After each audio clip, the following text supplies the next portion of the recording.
your Healthy Minds, Better Lives show is here because it is the second Thursday of the month. It is the 12th of June, which means that Healthy Minds, Better Lives returns to give you the insight that you need for the questions that you might not have even considered based on the circumstances you're in. And we're live on our social media, so you can pop over and say hello. And you may recall on Monday morning, we started our conversations on Carers Week with Tammy Foley, and I'm delighted, as ever, on Healthy Minds, Better Lives, to introduce Tammy. Hello. Hello. Nice to see you, Tom.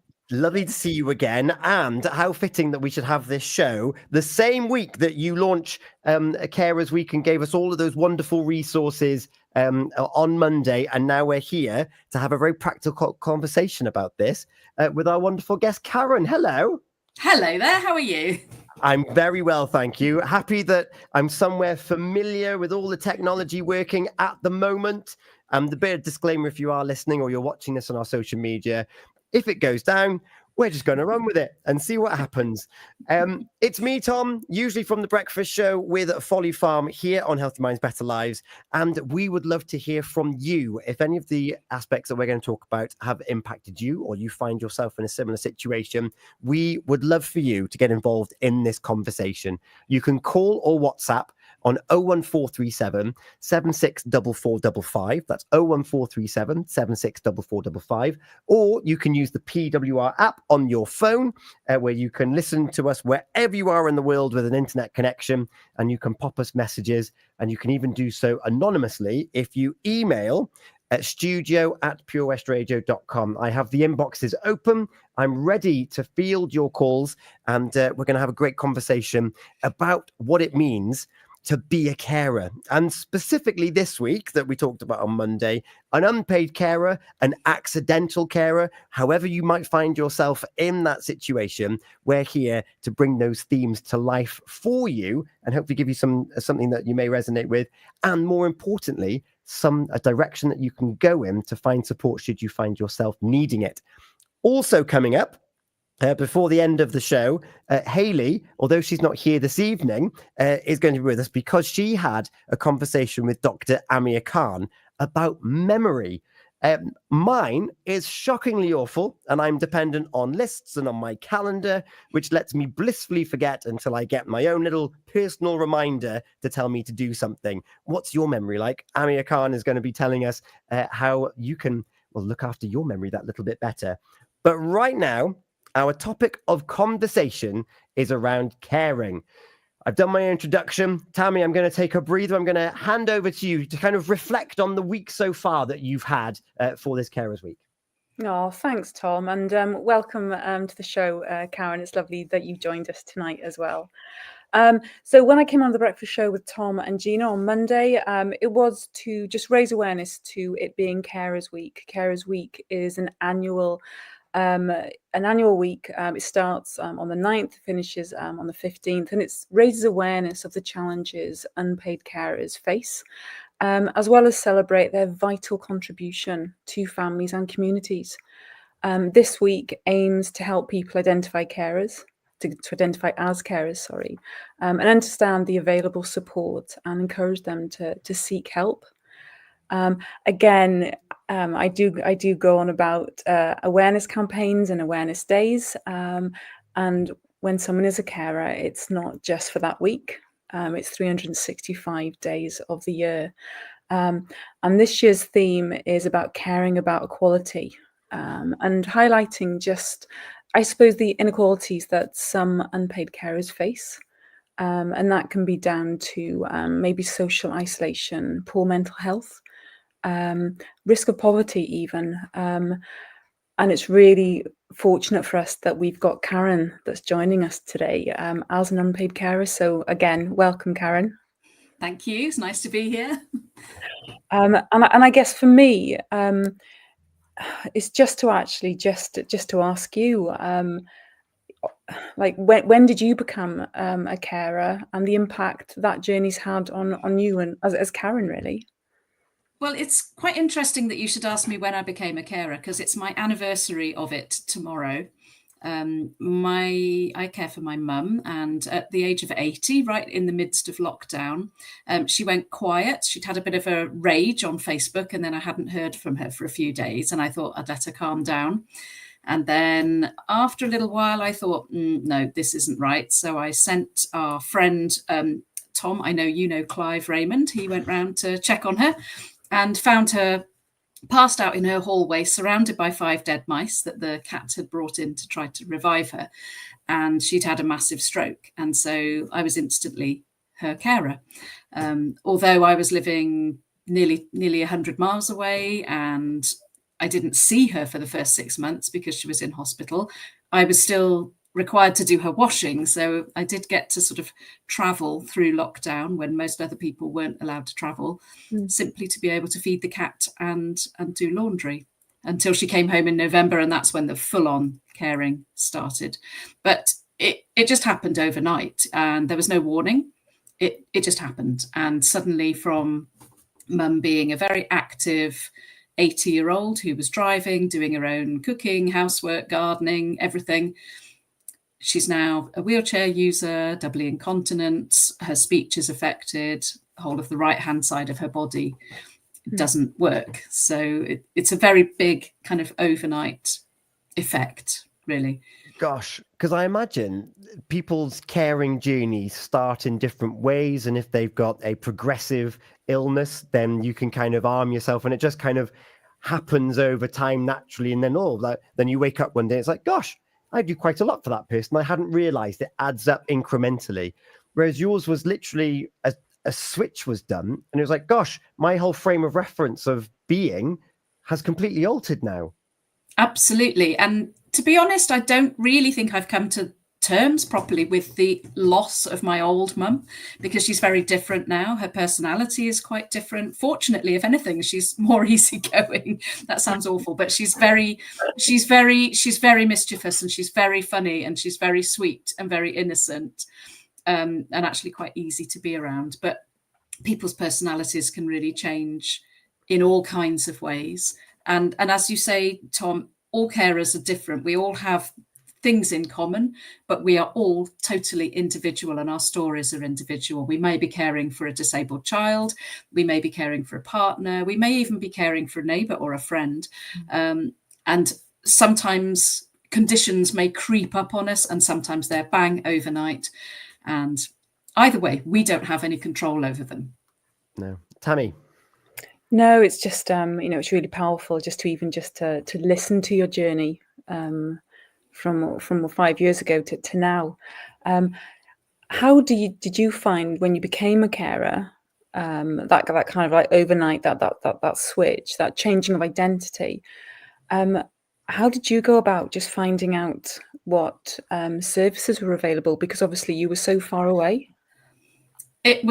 That was a really, really difficult time. Obviously, the 6 months that mum was in hospital was difficult, but I knew she was safe and I could contact the hospital even though I couldn't visit. They were pretty good at doing Zoom calls. Mum didn't cope with the technology of Zoom. I mean, mind you, are we coping with technology tonight? Are we?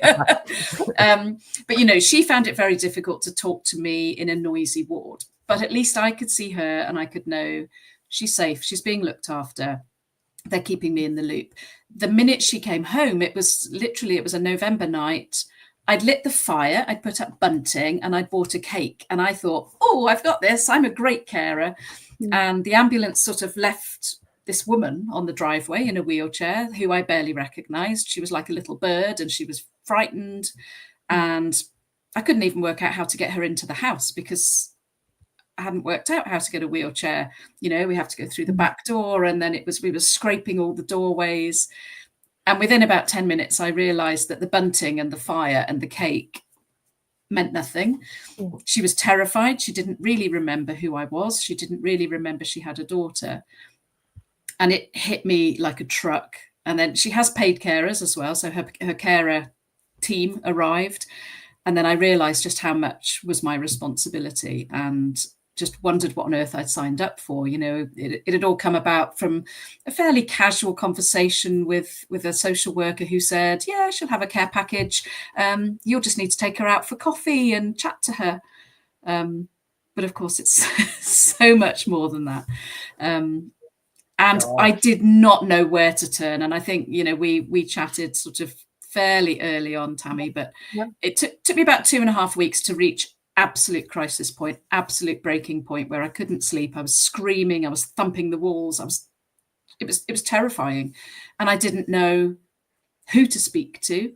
The social worker who'd originally set me up was connected with the hospital, and I was discharged from all of that. So I didn't know who I was supposed to speak to. I was completely cut adrift, completely lost, and in a really bad place.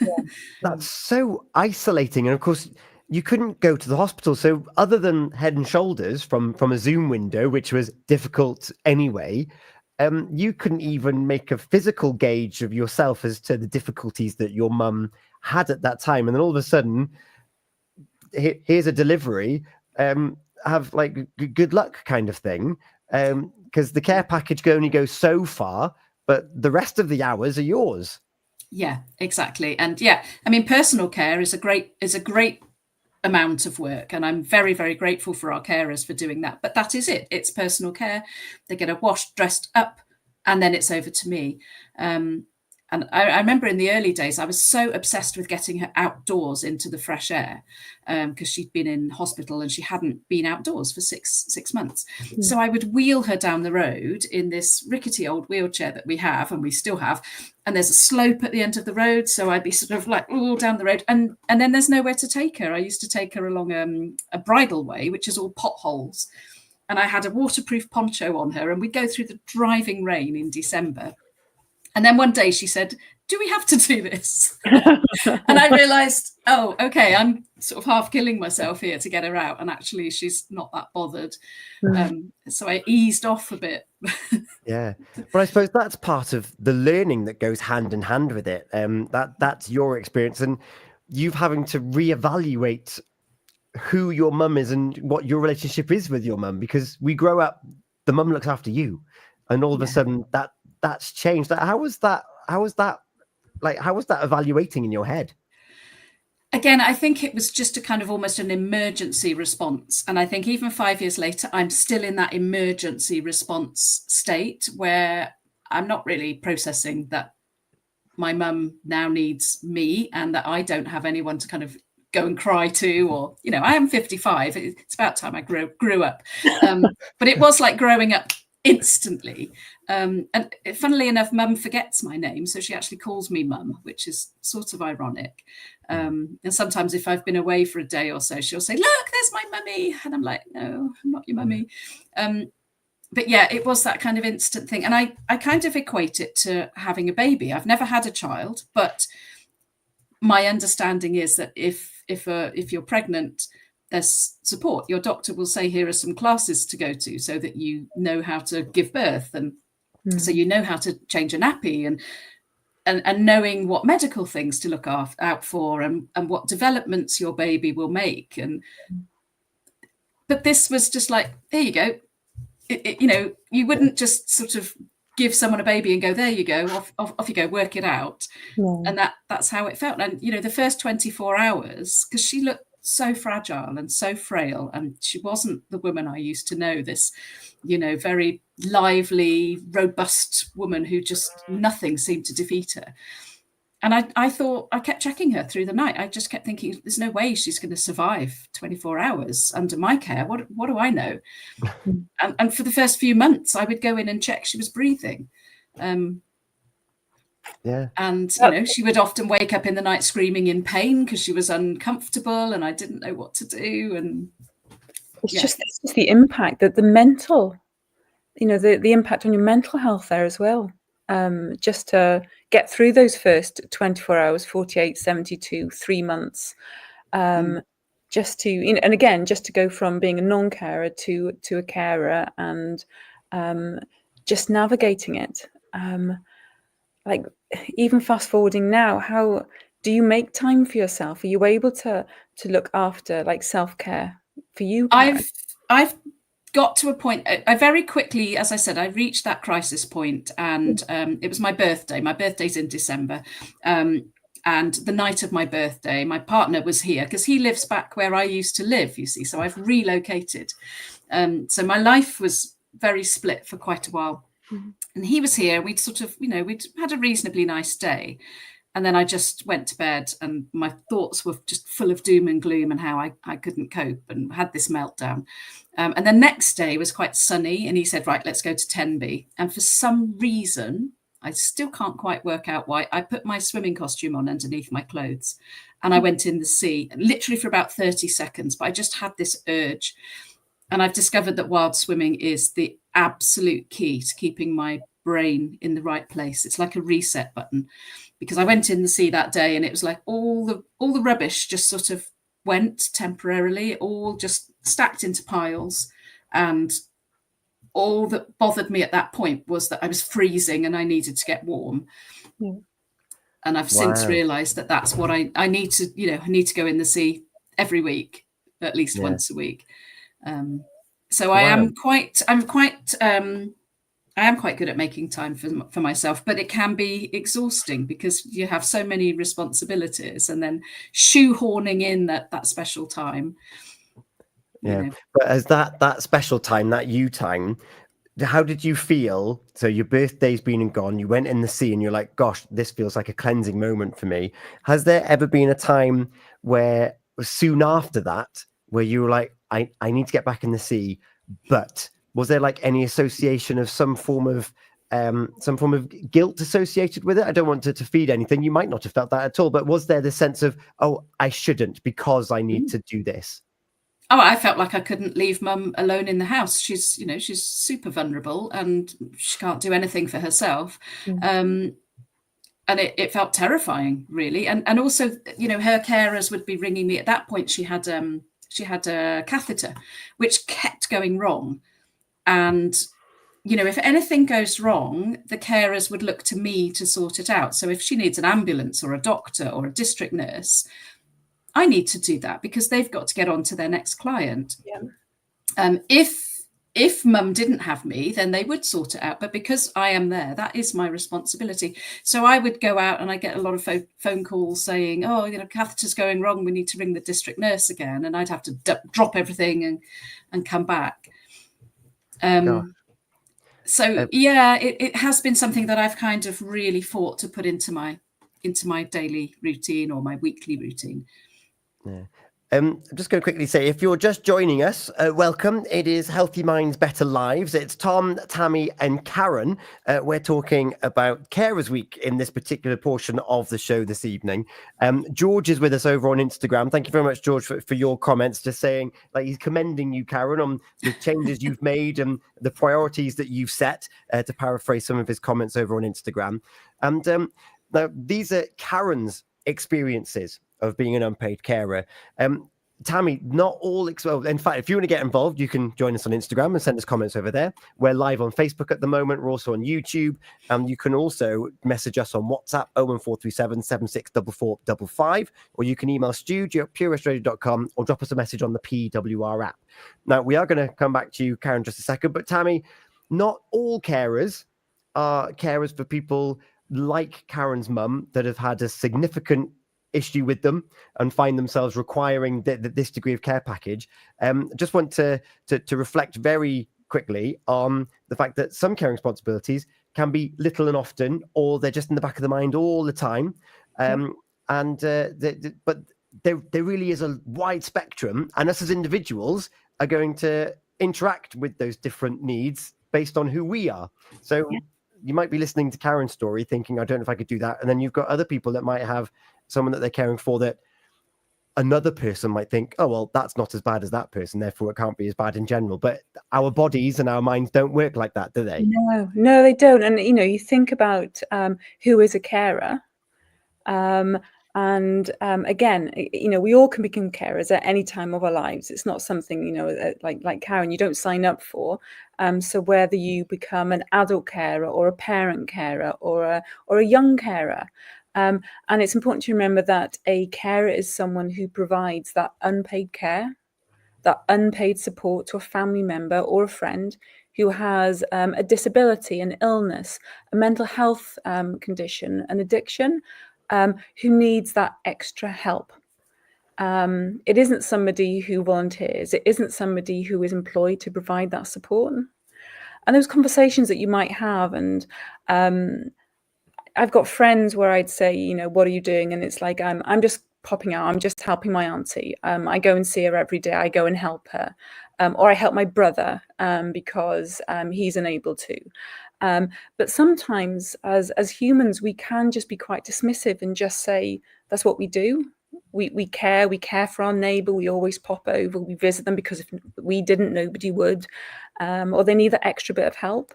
So a carer it covers such a broad spectrum of people. And there's so many hidden carers that we don't reach, that don't access services that are out there. And we're fortunate across Pembrokeshire and the other counties in the region that we do have services out there for unpaid carers. But it's about accessing those services, knowing that there is support out there, but going out and finding it and accessing them, which I'm sure you did and maybe still do, Karen. Well, I was going to reframe that, Karen. At what point? So we've had this 2 weeks. You had your birthday.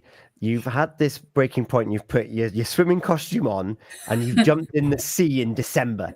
At what point further on from there were you like, actually, I now need to find other things of people that may be able to support me? Does it still even register in your head that you're someone that needs additional support from usually third sector organizations or government organizations, and you're like, I can benefit from that? Or what was that turning point, if there was? I genuinely don't think there was one, because I couldn't fathom where I was supposed to start. And I did find out about lots of things, but just here and there. And I can't even say it was from that person or from that phone call. It was very, very random, and it was very scattered. I think the first thing I did was I realized, we're eligible for benefits, because suddenly we had a bill, and I was like, oh, right, you pay for this. Nobody had explained that we paid for the carers. So then I managed to apply for attendance allowance, and that covers the cost of the carers, which is brilliant. I realised I wasn't eligible for carers allowance, so that's fine. Let's just forget about that. I don't need to worry about it. I'm still learning, though. You know, we've struggled on with a really inappropriate wheelchair for 5 years, and I still haven't got that sorted out. I'm still trying to sort out a grant to get Mum's bathroom accessible, because she can't get into it. She has to be washed with a flannel. She can't get to her toilet. And sometimes it just feels like a mountain to climb, and sometimes it's easier just not to bother, because it's a lot of ringing, being on waiting lists, being checked whether you're eligible, and then being told no. That's my experience of a lot of it. Some things have been helpful, and I did eventually, I think it was about 2 years in, that I realised I was eligible for a carer's assessment through the council. And that's provided a few things, but a few of the things that they promised don't exist. So they said, yes, Mum can go to a day centre, but there isn't one. So that's nearly 3 years ago that we've been waiting for a day centre to open, but there isn't one. So, you know, it's quite hard to be told, oh, yes, there's this wonderful thing that could really help you, but no, sorry. I think that's the hardest thing in a way, knowing that there is help, but it's not always available, and it's not always, you know, you're not always able to have it. And I think as well, you know, you've both been saying about people's different situations, and how somebody might say, oh, I couldn't do that, or that person's situation is so much harder. You know, all of the situations are very individual, but I think as carers, we're constantly being told, oh no, it's not bad enough. It's not bad enough yet for you to qualify for this, which is hard. Yeah. when you're struggling, but to be told, yeah, you're not poor enough for that one, or you're not at crisis point enough to get this, that, and the other, and yeah, it's that's a hard thing. And also as humans, I feel, being defined by a grid, as they often are, is you don't score enough on this, therefore you fail that aspect of the assessment. And it's like, I'm not just an assessment. I'm a human being, and I'm a human being that's got difficulties in these different aspects. Oh, but it's not enough. And then, but actually you're enough for that one, but the provision doesn't exist. And then that's where the term postcode lottery is often bandied about, because if you relocated somewhere else, then you might be getting additional services, and then that makes it more difficult. I was like, well, if I wasn't here in my home, I would have a better, quote unquote, level of service if I was somewhere that wasn't my home. And then all of a sudden now you're weighing up your existence and you're like who you are as a human, because one piece of paperwork says no, and the other paperwork says yes, but it's not there. And then that's a really frustrating place. And then that's really disenfranchising. Then it's like, well, what's the point in going for the next thing? Because it like, what is like, yes, you might say yes, but then I need to carry on waiting. And that's a difficult thing to come to terms with. And of course, you're just going to start thinking, well, I'm just going to struggle on. Have you felt like that? Frequently. I mean, that's 5 years of feeling like that. And I do have that feeling of being a failure as well. You know, I sort of feel I should have got Mum's bathroom sorted by now. I should have been able to get her a wheelchair. We've even asked, where can we buy one? You know, where can we just buy one? And nobody will even advise us. You know, we've had all these sort of wheelchair meetings and nobody can just say, well, we get ours from here, go off and buy one. And then we'll, you know, we can wash our hands of you. It just seems, it very often seems illogical. The help doesn't sort of join up. And I personally, I don't like being in a position of needing help. And I think that's probably what stops a lot of people from actually identifying as a carer. You know, for example, if you're married, you've taken the wedding vows, which essentially the deal is you look after each other through sickness and in health. You know, if one of you is sick, the other one looks after, you know, that's just the way our society is structured. There's no question that I would not look after my mum. I always knew that it would come to that. I do it willingly and with an open heart, absolutely 100%. But that doesn't mean it's simple or easy. Yeah. Tammy, I just want to have your opinion on those I should have done that and I should have done this, and these feelings of being a failure, to use Karen's words there. Whilst of course, because Karen, you're still juggling your own life in all of this. So I just want to get Tammy's perspective on those particular phrases. And also thanks to Sayora, she's watching us over on YouTube at the moment, and also Edward Lewis is with us over on Facebook at the moment. Tammy, your thoughts on that particular section there. Oh, it's that guilt. It's that overwhelming guilt, that spiral, that vicious circle, really, where you know, as Karen said, that just feeling a failure, and that's a society thing, because it's okay to admit that we do need help. It's okay to give ourselves permission to say that we do need help, and no one's going to think any less of you. That's just your belief system. That's your values. But as a society, a lot of us do think like that, and it is just changing that thought process to actually, if we need help, it's okay to ask for help. It's not a bad thing. We're not going to get a medal. We're not going to get a sticker for just not, doing it all on our own. And I say that in a playful way, but and I can say that, and Karen knows that. Do you agree? Oh, totally. Yeah, I think I've had a conversation with unpaid carers about, because everyone we deal with has a lanyard with their title on it, and we've discussed, well, what would be on our lanyard? There isn't a lanyard big enough, but basically it's we do everything that everybody else won't do. We scoop up all the flack and all the mess, which can be quite a lot. Yeah, I do.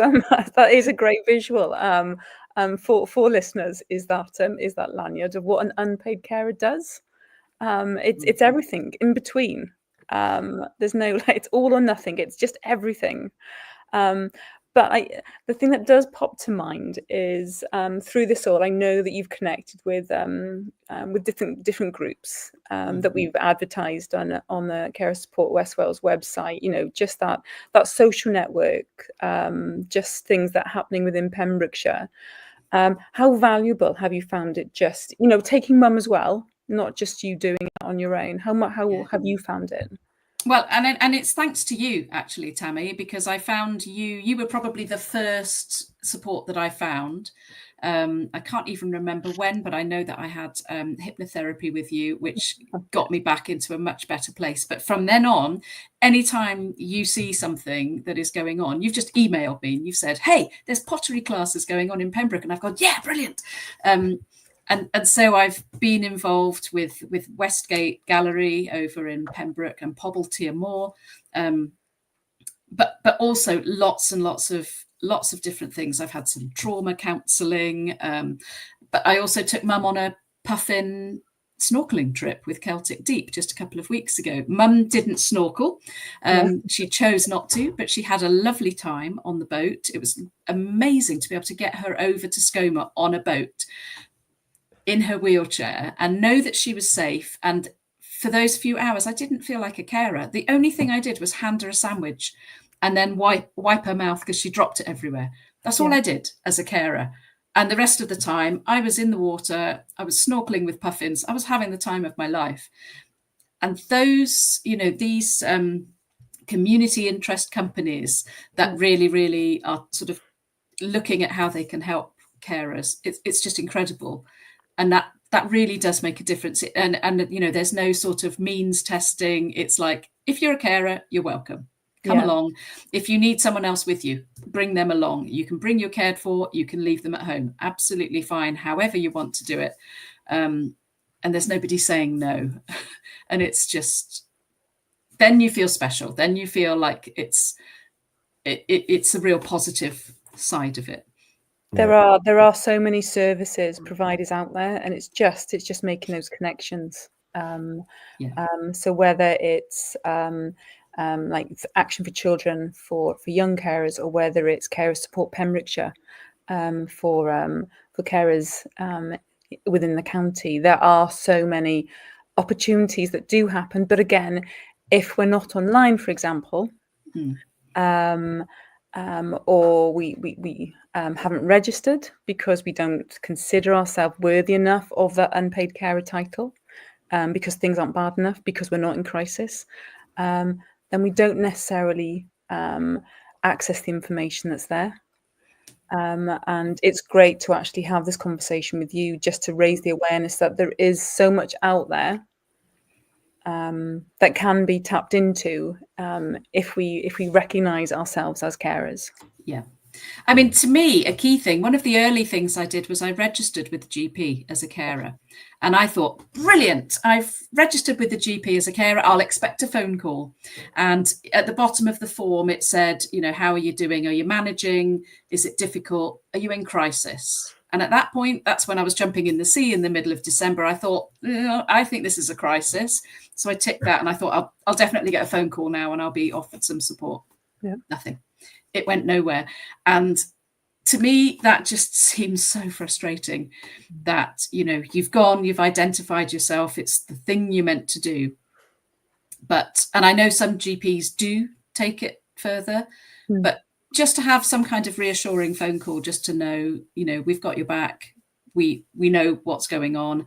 Here are some leaflets, or here are some websites that you might want to look at. Have you applied for benefits? Have you phoned the council? You know, the big things that you need to do that I just didn't know. And you had no reason to know that until that point overnight, where it was then thrust upon you. Yeah. Tammy. Well, no, it's just something that resonates with me from when I spoke to Karen a long time ago. It's just, you don't know what you don't know. Yeah. Which is so, you know, it's so significant, it's so important. And things have moved on with regards to carers information services. And and with surgeries, but the frustration, because time is precious as a carer. Yeah. Whether it's like, I don't need to fill out another form. I don't want to fill out another form. I remember having loads of conversations right at the start. Just that I just want the information. I don't need to be repeating myself, because that could be trauma informed just by going through that process. So again, it's always stuck with me. You don't know what you don't know. Yeah. Just want to go back, Karen, and you don't need to answer this. You could be very vague and obtuse about it as you want. But you mentioned there that you introduced yourself to Tammy for the hypnotherapy. Was that based on the crisis point of suddenly finding yourself in this new role? Do you know? I remember it came through. the Carer Support Information Service, as it was back then. It was through PCAS, which is now it's now the Carers Support Pembrokeshire, and it was a wellbeing project, and that was the initial contact. Yeah.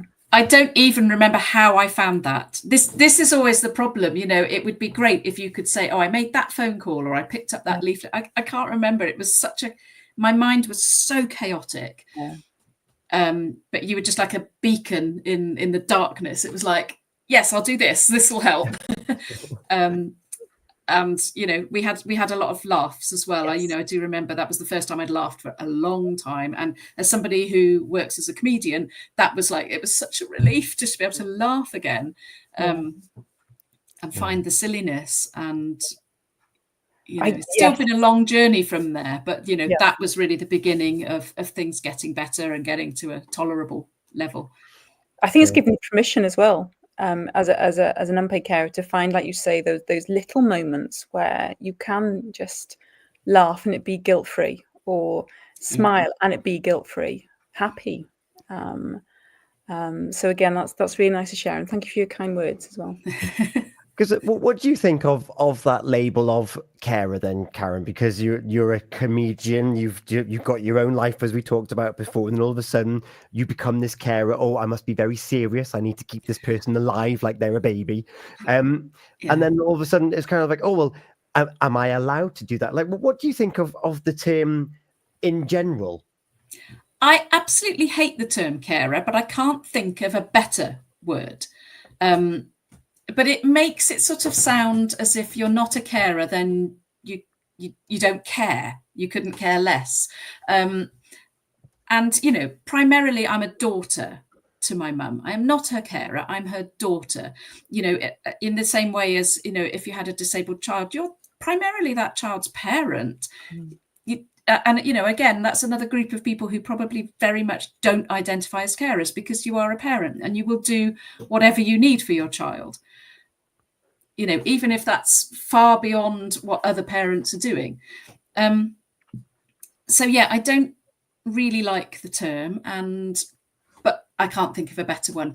And what I did find is, once I had identified as a carer, I would tell everybody. So I might be in Lidl and, say Lidl is about to close and they're hurrying you out. I'd say, but I'm an unpaid carer, as if they were going to stay open for another 10 minutes for me. And I found I was sort of oversharing it. And I actually had to rein it in. I think it was last New Year. I actually made a sort of resolution of, I will only tell people that I'm an unpaid carer if they have to know, because I was finding it just kept me in that place of being a needy person who's in need of support. And I don't feel comfortable with it. I'm a fairly strong, independent human who can just get on with things. And I was suddenly putting myself in this little box that society was very happy to keep me in. And I don't really want to be in that box. No. It's that identity, isn't it? It's very much how you, identity. And I think, and just really quickly, sorry, just following on from that, when you stop being a carer, your identity changes again. And just for just listeners, really, we don't opt into being a carer. It's it's thrust upon us sometimes. But what happens to your identity afterwards when you haven't got your cared for? How does that look? That can be a rhetorical question, but it's just but it's a question that lurks around quite a lot, and I don't know. I have no idea. I know that it will be extremely hard, and it will be devastating.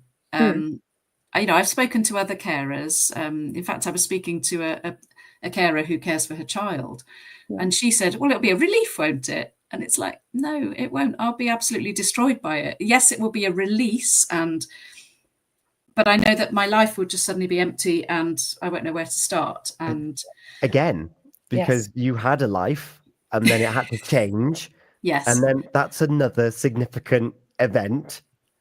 When that happens, it is inevitability of life, and then all of a sudden, that's another gear shift when that happens.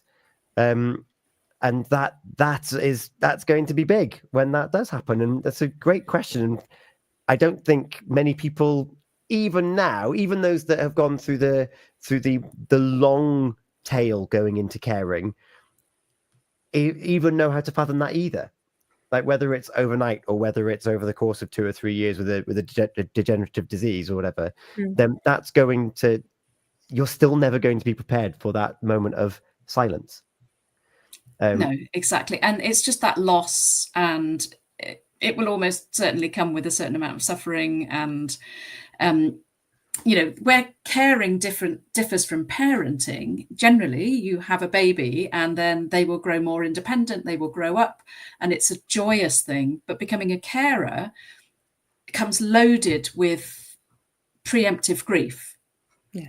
Because whether that is your child who will never be able to develop into, full adulthood, or, whatever it might be, or it's the loss of the person that you've fallen in love with and married, or whether it's the loss of your parent who brought you up and used to be so strong and funny and is now sort of shrinking down. It's however you look at it, it's a real emotional package to sort of try and unpack. And I'm sorry, Tom. I'm sorry to bring it up. It's just one of those, like, I suppose, a taboo subject, or I don't know, a silent topic. But I just wanted, just going on the lines of identity, I just wanted to to kind of like put it into the room, really. And I think as well, sorry. No, you go. For me, it's sort of it does feel, this house feels a little bit like a sort of waiting room. Mum's 86 in a couple of weeks. My dog is 17 on Sunday. He's now incontinent, needs help going up and down the stairs. My cat died last year. So, I know I'm talking about pets here, but it feels like everybody in my life is a bit like, who's going to be first kind of thing. And, sometimes it keeps me awake at night thinking about, well, what am I going to do when that happens? Because again, I don't feel equipped to actually deal with it. What my hope is for you in this situation is that when you were thrust into this situation over COVID, where everyone was at least 2 meters apart, locked in their own home even, that now you have built up these little networks. You've got Tammy, you've got these other groups that you've been part of. And we've had a comment come in, which I'm going to put on the screen. And I'm hoping that some of what you've described, Karen, has been slowly overcome, where I just don't know where to turn. Hopefully there is now this central point, and I'm going to give Tammy the opportunity to big this up one more time, that if you do find yourself either in that slow development of becoming a carer or being thrust into it overnight, that there is now a place where you can find information, even if it's slightly wrong or skewed. They can point you in the right direction because of this resource. So the comment that's come in, it's very confusing where to find support, as there's lots of small organizations offering things, but is there a central place to get information now in Pembrokeshire? And I'm going to preface this with, you mentioned about the snorkeling. We worked closely with the National Park when they had their open for all and access for all open days, which were amazing to see, as you mentioned, Karen, those community interest companies, these charities that are dedicated to making sure that people can still enjoy and feel fulfillment, whether it's for the person that's being cared for or the carer.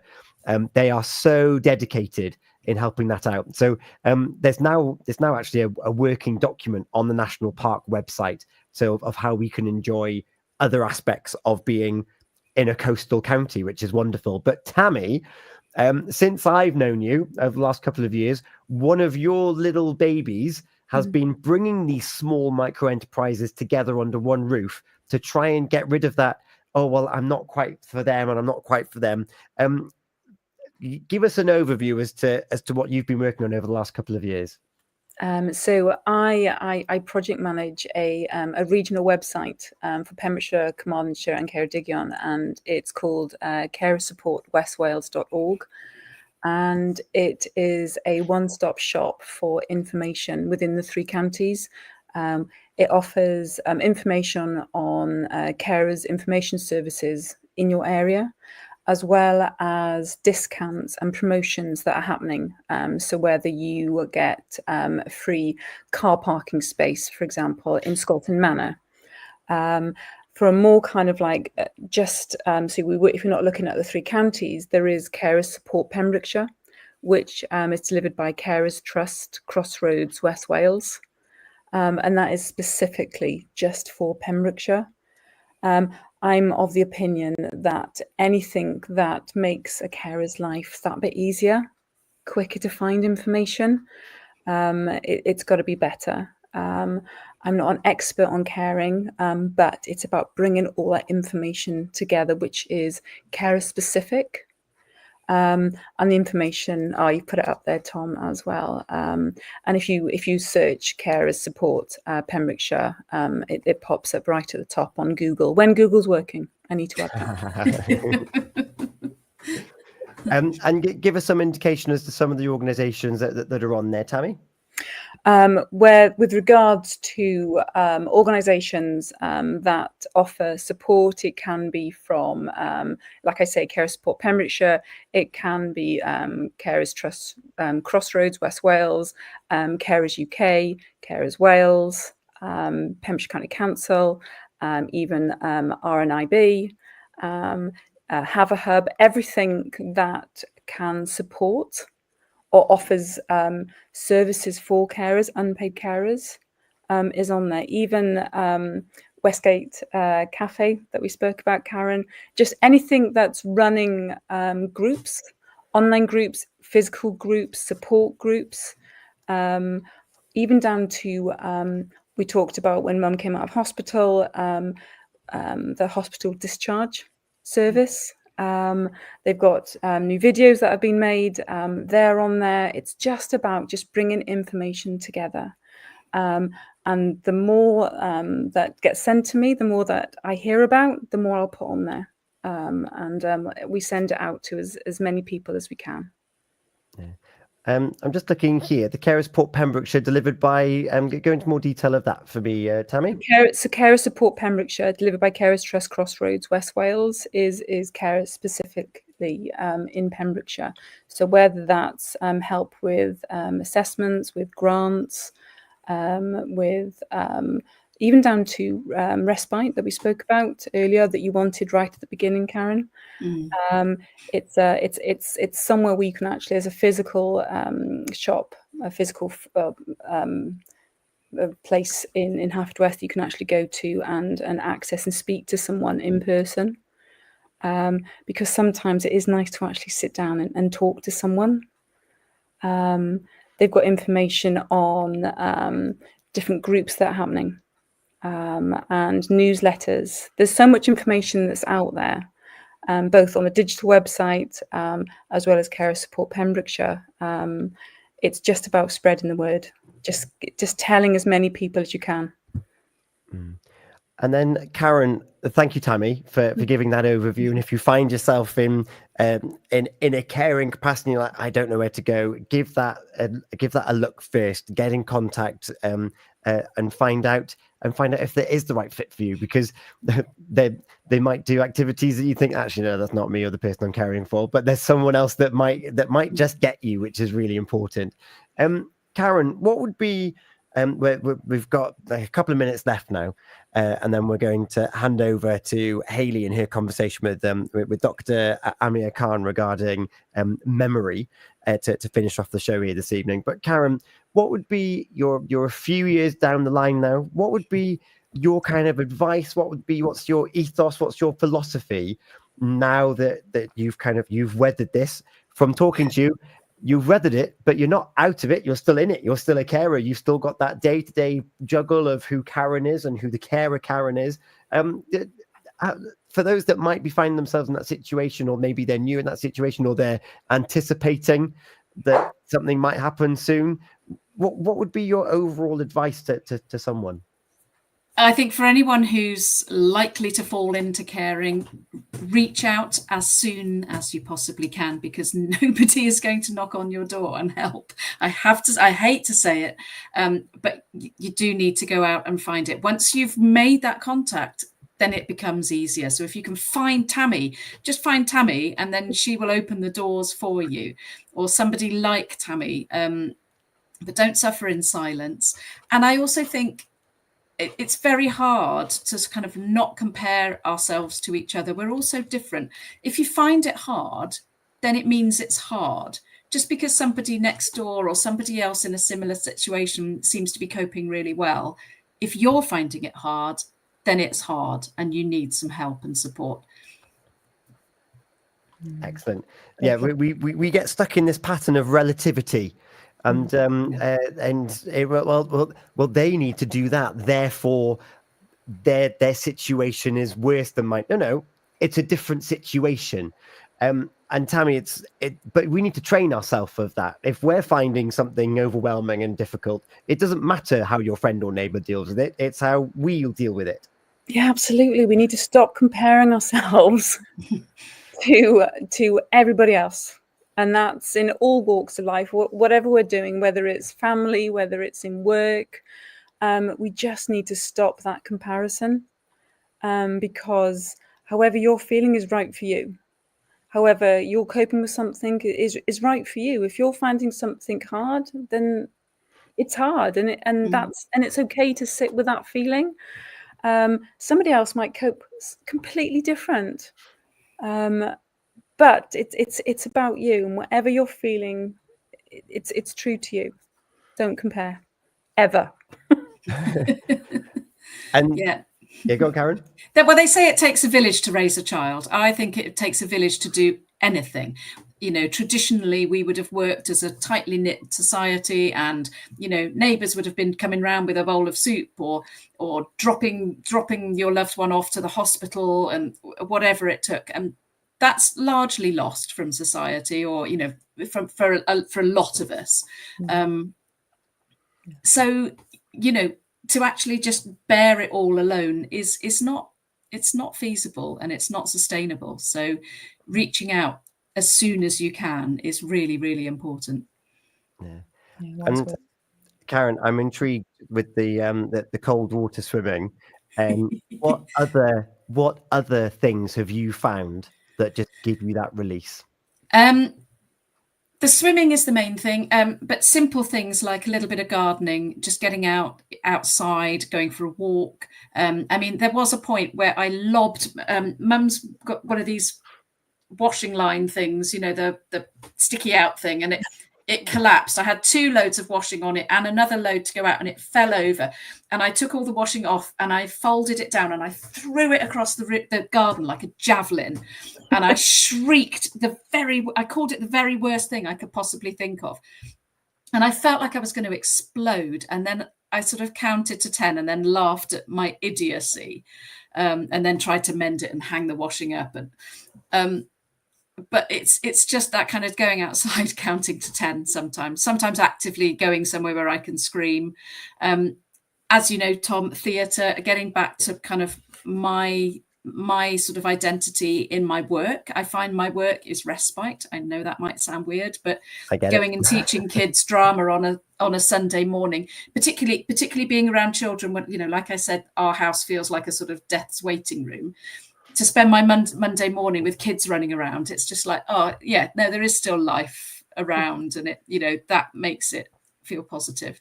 So I think it's finding those things for you, and micro respite. So it might be actually I don't know, perhaps you're having an argument with your cared for because they've become very difficult. Walk out of the room, drink a glass of water, count to 10, light a candle, whatever it might be, just that brief thing that resets you so that you can then get back to dealing with whatever it is. Yeah. I love what you said there about getting out and teaching the children and getting out of the. We've just been talking about getting into the network and finding the people that can support you, and they go to the cancersupportwestwales.org, which is great, and they do have that all the support that you need there. However, there is something wonderful about stepping outside of that circle and realizing that there's still a world that's happening. There's still people learning and developing, and there's still people appreciating architecture, and there's still people appreciating poetry. The whole world doesn't have to revolve around the caring all of the time. And it's wonderful you've been able to carve that time out there and be like, oh, actually, this isn't what the average person sees is a caring responsibility all the time, which some people, if you they might feel if they stray too far away, but actually I'm spending too much time in the real world and not the caring world. I now feel a little bit ashamed and a bit guilty that I'm not there. But actually it's good to get to change that perspective every now and then. Yeah, it's essential, and it's going to be individual for everybody. I know a lot of carers who cannot leave their cared for a moment because they are so vulnerable. They may be a danger to themselves. You know, very often if someone has dementia and they're wandering around and you can't contain them necessarily, which is incredibly difficult, in which case I would say reach out and see if you can get a sitter, somebody, you know, who you can trust, so that you can just go out and do something for yourself, even if it's just once a week. I'm very lucky because mum's personal care is dealt with. And of course, she's not a danger to herself because she can't walk. So wherever she is put is where she stays. And so long as she's got something to do, she's safe, mostly. So I can go out for a reasonable length of time without feeling guilty, so long as she's got some activities. But it's different for everybody. It's very different. Which brings us back to this has been your experience of being a carer. Thank you so much for sharing it with us so openly on Healthy Minds, Better Lives. It's really insightful, and hopefully it's given someone who's watching or listening this a bit of permission, if they're able to try out something else, whether it's dipping their toe into being back to who they were, or whether it's I'm going to jump in the sea in the middle of December. Talking of which, where's your go-to place for a cold water dip? Oh, I mean, I'm 6 miles from Broadhaven. That's my nearest, I suppose. So, but all over the place, absolutely all over the place. And I now also, because I swim with Wild Swim Wales, so I we do well-being swims, but we also do long distance swims. So, I'm much more adventurous. I'll go and swim into a cave or round a corner. So yeah, anywhere, absolutely anywhere. St. Bride's probably my favorite. Oh, wonderful. You can see the bottom of the water there. It's gorgeous. Yeah, the bottom of the beach. Or maybe you want to express yourself in a different way, not cleansing the cold water. Karen's just mentioned drama workshops and maybe expressing yourself through the medium of someone else's writing, which I definitely appreciate. There's choral singing, there's dancing, there's going out for walks and wild running and cycling and all these things that, depending on your circumstances, you might be able to do that and find a sense of identity and a sense of self in the circle that you find yourself in. And if you're not quite there yet because you're still completely overwhelmed, like Karen explained earlier, Tammy, cancersupportwestwales.org is a great starting point away from primary caregiving. Absolutely. And also, if you can't actually leave your cared for, there are so many online sessions that you can dip in and dip out of. And there's no pressure to stay for the full duration, because sometimes life happens and you can't give up that hour. And it's that non-judgment, and you're with similar people with similar shared experiences. So there's online opportunities as well. So there are options out there for that kind of self-care. Yeah. Tammy, as ever, thank you for your company, your expertise, your insight on Healthy Minds, Better Lives. It's become a Carers Week special, just as Tammy launched it on the Breakfast Show with Folly Farm on Monday. Karen, you've made it particularly special, providing us with your insight and just your reality. And sharing that with us. And as I say, if someone's resonated with what you've said, or they've been given a next action, my big thing in life is I want to make sure I've listened to someone and I've given some form of next action. Then hopefully we can set momentum in motion. And hopefully, well, maybe not hopefully, because it's not up to us. Maybe you've done that for someone this evening, or when they watch this video back. So it's been a bit of a Carers Week special here this evening, which I'm not sad about whatsoever. Hayley and Dr. Amir Khan are going to be in conversation in a couple of moments' time here on Healthy Minds, Better Lives. So don't go anywhere. Karen, any last words from you? Oh, strap in. It's a bit of a ride, but you can do it. And a thing about the identity thing is your identity might change a little. You know, the things you used to do might not actually hit the spot anymore. So don't be afraid for it to change and adapt. And just keep your mind open and remember that you do it through love. That's the key. We do this because we love the people we care for.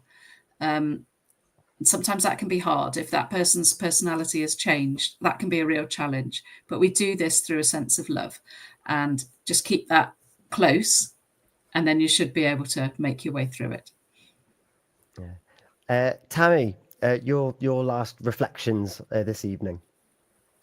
Just thank you for joining us today, Karen. Just that shared experience, and I suppose for me, it's just reminding listeners that it's such an important week, Carers Week this week, but unpaid carers are there 365 days of the year. It doesn't just stop on the 16th of June, and that anyone can become a carer at any time in their life.